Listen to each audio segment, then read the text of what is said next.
খেলার মাঠ থেকে যেভাবে যুব ও ক্রীড়া মন্ত্রণালয়ের উপদেষ্টা হলেন আসিফ মাহমুদ। খেলাধুলা যে আসিফ মাহমুদের বেশ পছন্দ সেটা তার ফেসবুক ওয়ালে ঘুরে আসলেই বোঝা যায়। ক্রিকেট, ফুটবল সব খেলা নিয়ে বেশ আগ্রহ বৈষম্য বিরোধী ছাত্র আন্দোলনের এই সমন্বয়কের। নিজেও সুযোগ পেলে বন্ধুদের সাথে খেলতে গিয়েছেন বিভিন্ন মাঠে। সেসব ছবিও নানা সময় নিজের ওয়ালে শেয়ার করেছেন। সে আসিফ মাহমুদ সজীব ভুঁইয়াই দায়িত্ব পেলেন যুব ও ক্রীড়া মন্ত্রণালয়ের।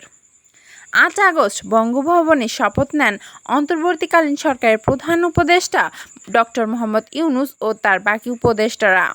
সেখানে শপথ নিয়েছিলেন ছাত্রদের প্রতিনিধি আসিফও।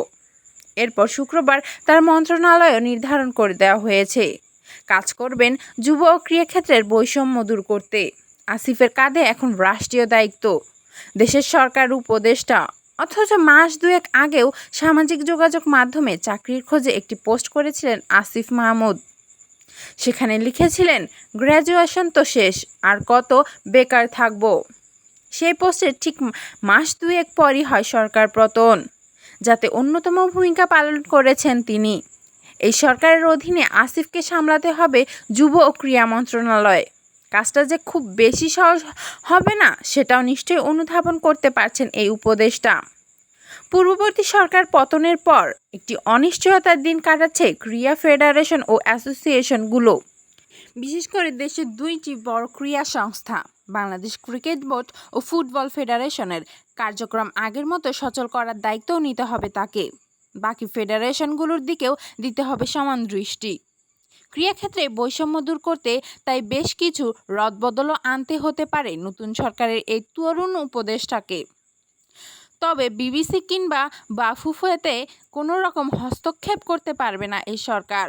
সেক্ষেত্রে নিষেধাজ্ঞা আসতে পারে আইসিসি কিংবা ফিফা থেকে। শ্রীলঙ্কা, পাকিস্তান, ভারতের মতো অনেক দেশে দেখা গেছে এমন ঘটনা। ফলে এই বহুমুখী সমস্যার কৌশলী সমাধানও করতে হবে আসিফকে।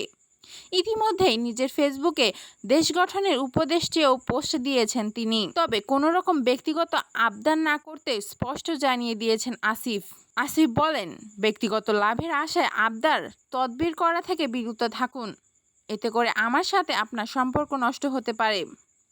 দেশ গঠনের পরামর্শ থাকলে জানাবেন। দেশের কঠিন সময়ে বড় দায়িত্ব নিতে হচ্ছে আসিফ মাহমুদকে। তরুণ সমাজের আস্থার প্রতিদান নিশ্চয়ই তার কাজের মাধ্যমে দিতে চাইবেন আসিফ।